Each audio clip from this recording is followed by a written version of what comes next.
Welcome to the Deep Dive. Today we're tackling a story that just keeps making waves in Washington, D.C., the whole controversy around the Epstein Files. Okay, so our goal here is to really dig into what we know now based on, a whole stack of recent sources, articles, official memos, reports.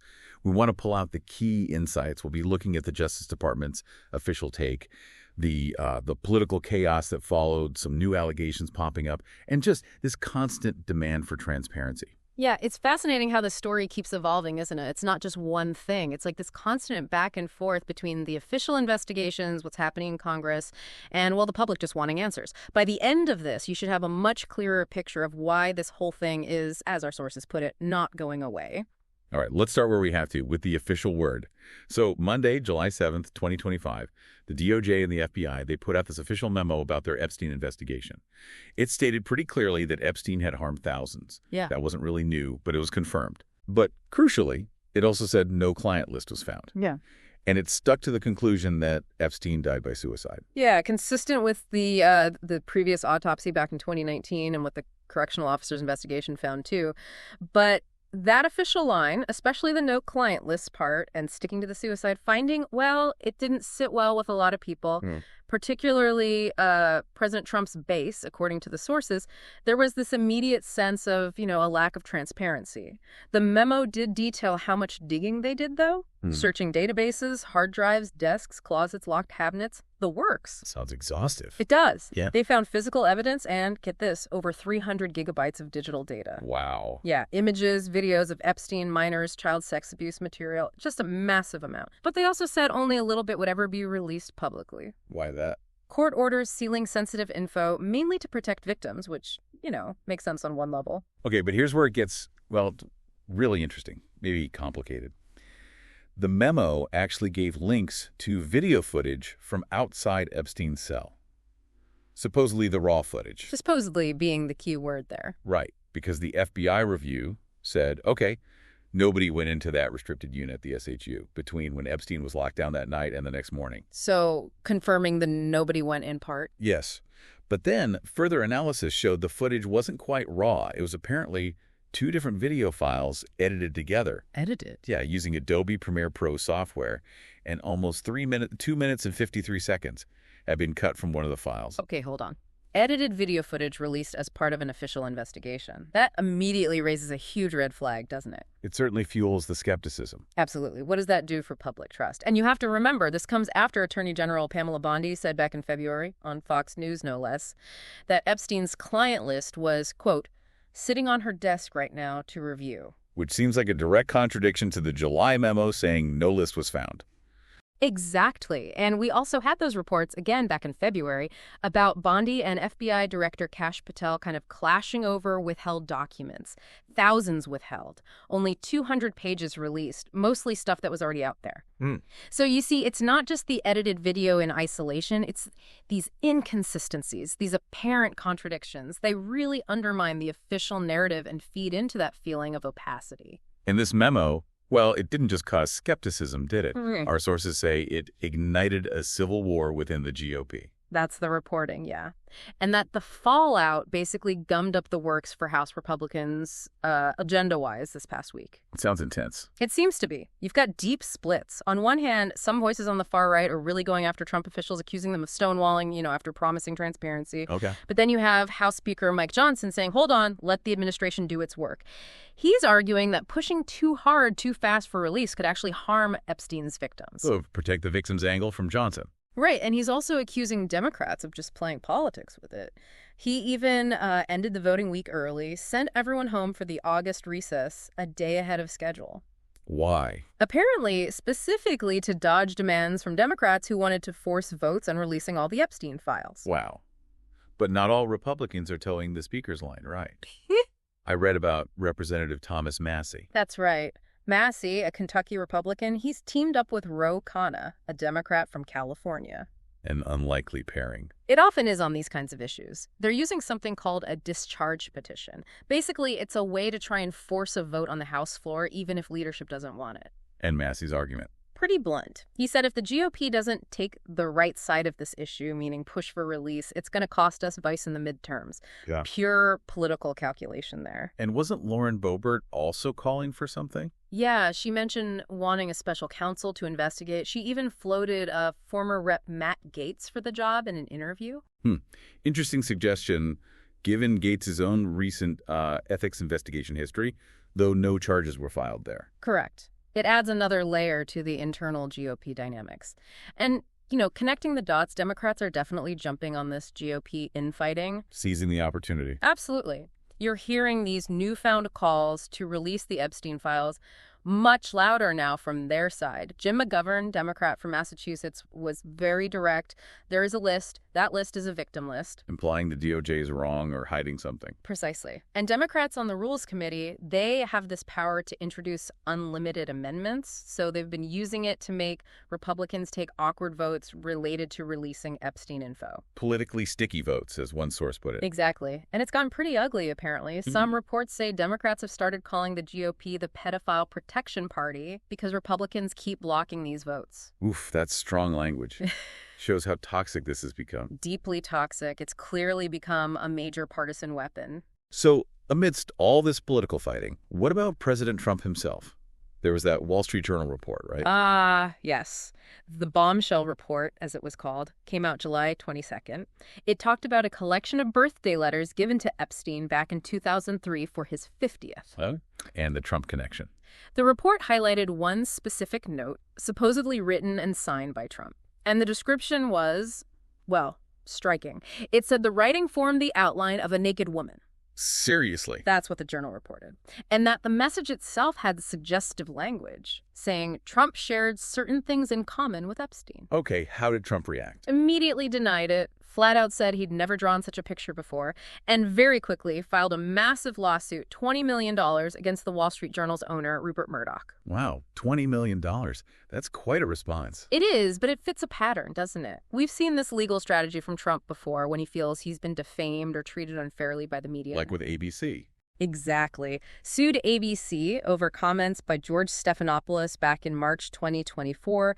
Disney settled for $16 million towards his presidential library. And there were others too? Yep. Settlements with Meta and X, formerly Twitter. And more recently, Paramount settled for another $16 million to the library over a CBS 60 Minutes piece Trump sued about. So this WSJ lawsuit, it's part of a playbook, essentially. It certainly looks that way, an aggressive legal counterpunch. We also learned, didn't we, that the DOJ had actually told Trump back in May that his name was in the Epstein files. That's right. So he reportedly knew for months before that WSJ story broke. And his name had already surfaced in previously released records, hadn't it? Not necessarily accusing him of wrongdoing, but mentioning him. Correct. There was that 2016 deposition from an accuser who mentioned spending time at Trump's Atlantic City casino with Epstein. But importantly, she didn't accuse Trump of any wrongdoing or even meeting him then. So it's complicated. He knew his name was there. This new allegation surfaces. He denies it vehemently and sues. And publicly, he's been pushing back hard, hasn't he? Chastising the media, even his own base sometimes, for pushing the Epstein issue. He's called the claims bulls. Insisted the files were basically a Democratic creation. His press secretary, too, Caroline Leavitt, calling suggestions of wrongdoing asinine. Very forceful denials. But here's another twist. Trump himself has also called for the release of grand jury testimony in the case. He has. Yes. Apparently directed AG Bondi to work on getting it unsealed, saying, quote, "We are ready." So denying involvement, but also calling for more stuff to be released. It's a complex position, isn't it? Push back against specific allegations while also, at least publicly, calling for more transparency overall. It really highlights the tricky political tightrope everyone's walking here. Okay, so with all this talk, all this pressure for transparency, what's actually happening? Are steps being taken to get more information out? Well, there are a few concrete moves. The House Oversight Committee, they're expected to subpoena Ghislaine Maxwell very soon. Expeditiously was the word used. Maxwell testifying. That would be huge. Potentially. They've already issued a subpoena for her to testify on August 11th, and Deputy AG Todd Blanche is planning to meet with her too. And didn't Alan Dershowitz weigh in? He did. Epstein's former lawyer, Dershowitz, actually suggested giving Maxwell immunity in exchange for her congressional testimony. He called her the Rosetta Stone of the case. Meaning she knows where all the bodies are buried, so to speak. That's the implication. But, there's also a question mark over whether Maxwell herself might try to block certain information from coming out that could complicate things. And are there legal challenges happening outside of Congress? Yes. Judicial Watch, the conservative nonprofit, they've filed a FOIA lawsuit, Freedom of Information Act, against the DOJ. On what grounds? They're saying the DOJ hasn't properly responded to their requests for records about Epstein's associates and clients, and they're pointing directly at AG Bondi's earlier comments about having a list as part of their argument. Using her words against the department. Essentially, yes. And on the court front, the DOJ did ask a federal judge to release that grand jury testimony we mentioned. But that got denied. In Florida, yes. On July 23rd, a federal judge there said no, it didn't meet the very high bar, the extraordinary exceptions, needed to unseal grand jury material under federal law. So that door's closed, at least in Florida. For now, yes. Though a similar request is apparently still pending in New York. So there are legal battles, but getting this stuff unsealed is definitely not straightforward.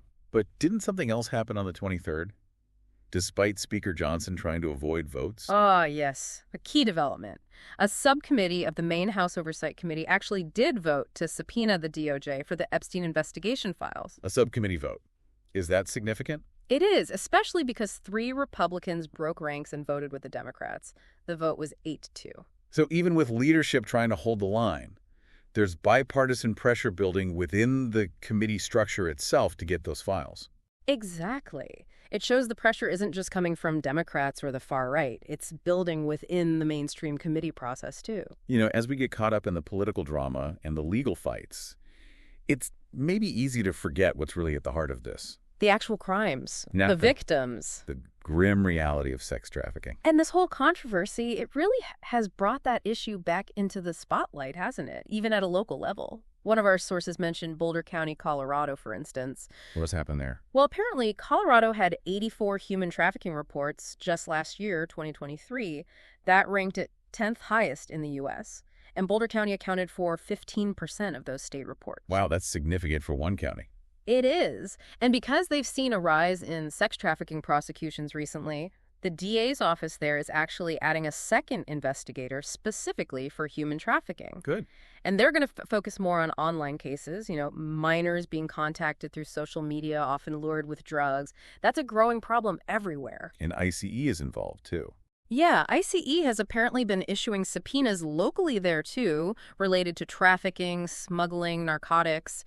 So the Epstein case, with all its high-profile names and political intrigue, it serves as this, stark reminder of a much wider, devastating issue that affects communities everywhere. It really puts the human cost back into focus.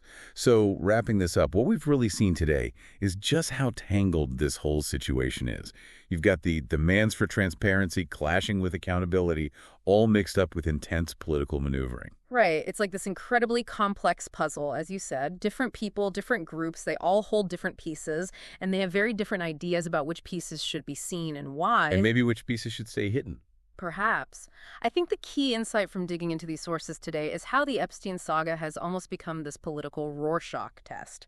It shows the cracks within the parties, this fierce fight over controlling information. And that fight shapes how we even perceive justice, doesn't it? Fundamentally, all the pushing and pulling for documents, the internal party fights, these new allegations involving powerful people, it just underlines that the Epstein drama, as the sources call it, it really isn't going anywhere soon. It's going to remain a major flashpoint. So here's something to think about, a question to maybe mull over.